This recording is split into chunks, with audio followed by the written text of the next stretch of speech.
Hello everyone and welcome back to the Common Sense Crypto channel. As with you always, this is Rich doing another video today on XRP.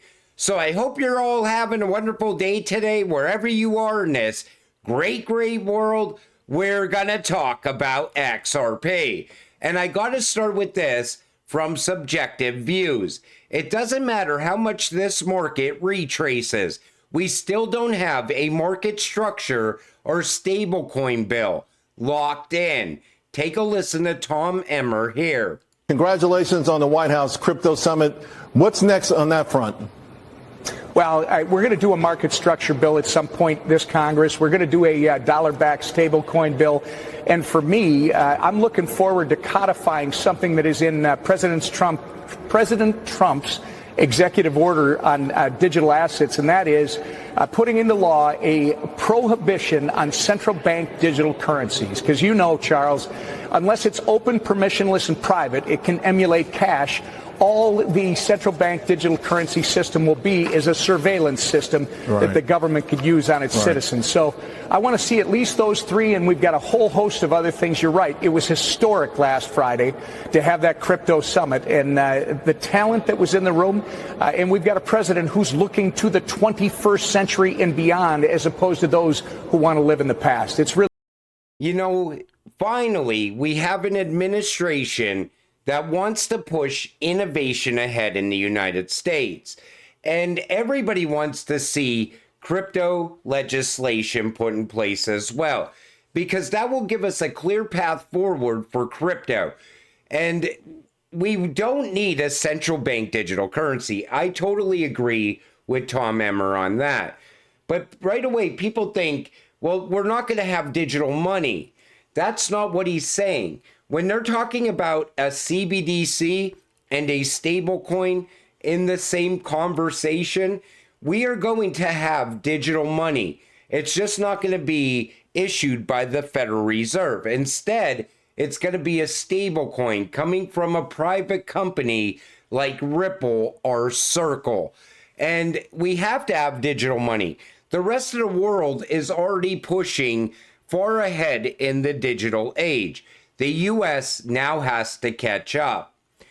This comes from Eleanor Tourette, the updated text of Senator Hagerty's stablecoin bill. The Genius Act has dropped. Now look at the reserve requirements, supervision, anti-money laundering, and counterterrorism features, sanctions compliance standards, liquidity requirements, and risk management standards to facilitate international transactions and interoperability with United States dollar-denominated payment stablecoins issued overseas. How the hell is Tether ever going to pass those regulations? It's not. And right away people say, well, the CEO of Tether was meeting with the CFTC and meeting with Donald Trump. Here's what I think we're watching. Right now, Trump is open to everyone. He's like, okay, come and sit at the White House, tell us about your technology. And eventually, he's going to drop the hammer and things are going to change overnight. All of a sudden, we're going to be left with a couple of stable coins. We're going to be left with a couple of cryptocurrencies. We're going to be left with a couple of exchanges. Because once regulations come, anything that cannot pass regulations will be gone. I think right now we're just watching the big distraction right before the disruption takes place. And that's what I see coming. And I really don't think Tether is going to pass U.S. regulations. Matt Hoogan expects the market to react positively with settlement of the Ripple versus SEC case. Take a listen to what he says here. On April 16th. Well, how would XRP respond? How would the market respond here on April 16th? On April 16th. That's potentially when the lawsuit would be final. I think the market would love it, right? I do think, from my 30,000 foot view, specific to XRP, I think there is a significant chunk of the crypto market that has sort of written it off or forgotten about it. And I think that part of the market is wrong. I think the reality is XRP has been, suppressed by litigation for multiple years, and we don't yet know what it can do on the global stage when it's sort of freed from those restraints. And I think if we get full clarity and we can now see true business development opportunity in the US and abroad without that sort of Damocles hanging over it, then I think we'll see what XRP can do in the market. I don't think there's any guarantee it will be enormously successful, but there's equally no guarantee that it won't be. I think once all the suppression comes off of XRP, I think it's going to shock the entire space. And Brad said what the price we're seeing now is recovery, but I don't think it's full recovery yet. Everybody always said without the Ripple versus SEC case, right now, XRP should be somewhere between $7 and $13. So if the case ends, that should just push the price of XRP somewhere between those two price points. And that's not with alt season or anything else. That's just the Ripple versus SEC case coming to an end. Let's wait and see if that happens. I really don't think XRP fully recovered yet. I think what we're seeing is partial recovery. And this comes from Bill Morgan. Interesting to see how well XRP's post-US election gains have stood up against Bitcoin falling in price. CoinCodex comparative performance data over the last 3 months, which corresponds to most of the period you outlined, shows XRP has performed Bitcoin and really outperformed Ethereum in a big way. And it did outperform Bitcoin.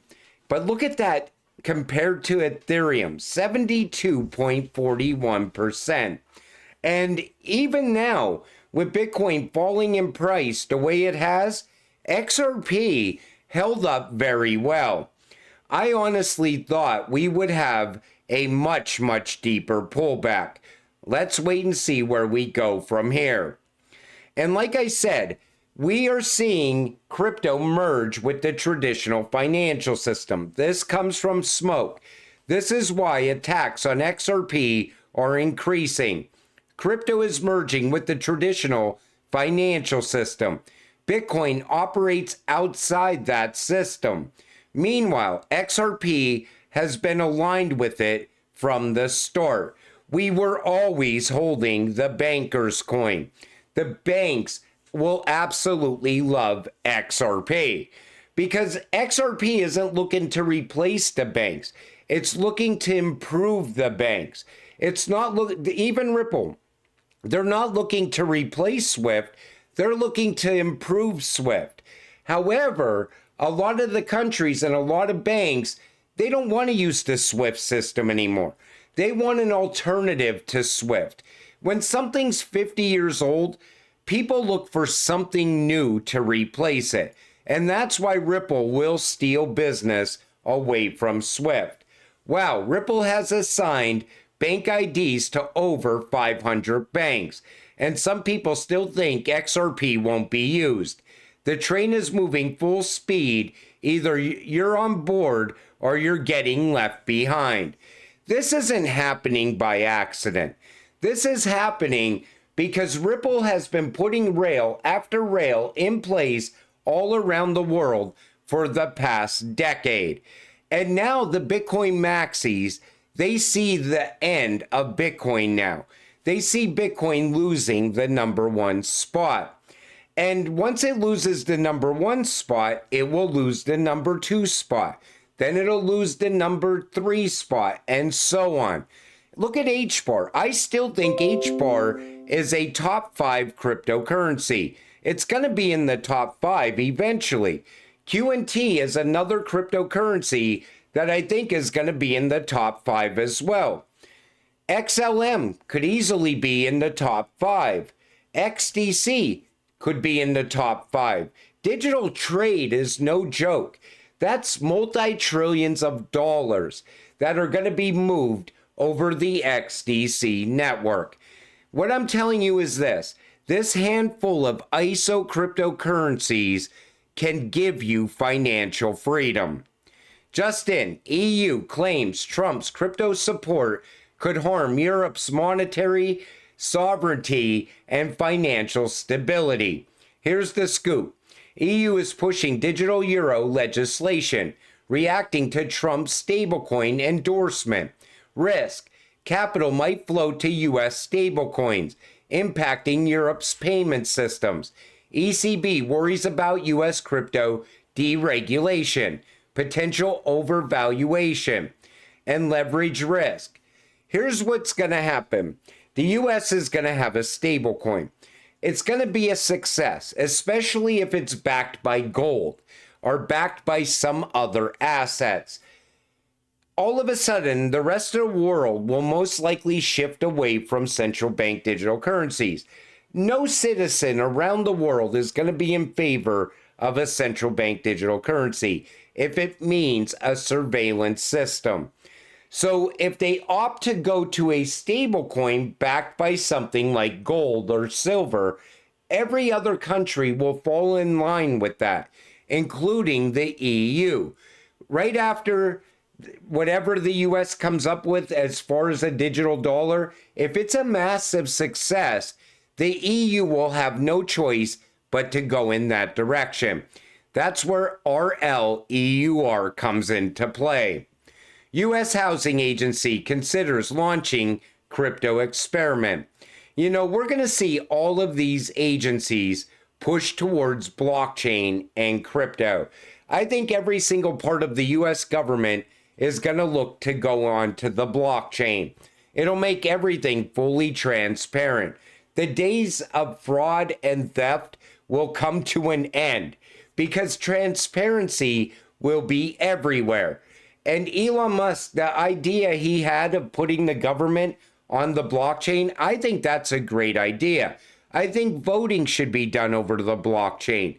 We're going to see so many different announcements around this as well. AI shopping assistants are here, but can they be trusted? Like I said, AI agents are going to be everywhere in the future. Everybody's going to have one. AI agents are no longer just answering questions. They're running errands. OpenAI's operator can now browse grocery stores, compare prices, and place orders on your behalf. But if you're not careful, you might end up with the wrong groceries, or worse, no tip for the delivery driver. Researchers like Margaret Mitchell warn that as AI assistants gain an autonomy, they could reshape the internet and even the workforce. But with some bots already over-ordering eggs and misplacing groceries, we might not be able to hand over the shopping list just yet. Of course, there's going to be a lot of bugs in these systems. But as they work the bugs out, this is going to be another trend, just like the smartphone and everything else that people use. At this rate, your AI assistant could book your vacation, schedule your meetings, and maybe even do your laundry. Just don't give it access to the missile codes. You know, we are going to see a major push in AI in the United States over the rest of this year. And as time goes on, you're going to see AI and blockchain come together more and more over time. But the good thing is, as an XRP investor, you're already invested in the fourth and fifth industrial revolutions. XRP Turbo pre-sales eyes the 300,000 XRP hard cap as XRP ETF rumors spark whale activity. Now, this is another project building out on the XRP ledger. It's called XRP Turbo, pioneering AI on the XRP ledger. AI-driven smart contracts, real-time market and analytics, automated DeFi solutions, AI-enabled yield farming, lending, and liquidity management, helping investors effortlessly maximize returns. Like I've been saying all along, we will have an AI agent making sure we are getting the most passive income that we can possibly get in the future. We're just not quite there yet. I'm expecting the rise of AI to also come with institutional adoption, because these institutions, they're going to be using AI agents, and they're going to be opening up all kinds of new possibilities at the same time. But the future looks very exciting for XRP holders. We have so much to look forward to, not just in 2025, but even going ahead, 2026, 2027, 2028. These are going to be phenomenal years as crypto investors, because we are going to get that passive income along the way. But until it happens, stay patient, stay positive, and let's get rich together. With that said, I'm going to wrap up this video. I want to thank you all for watching. I appreciate all of you. I'll see you in the next one.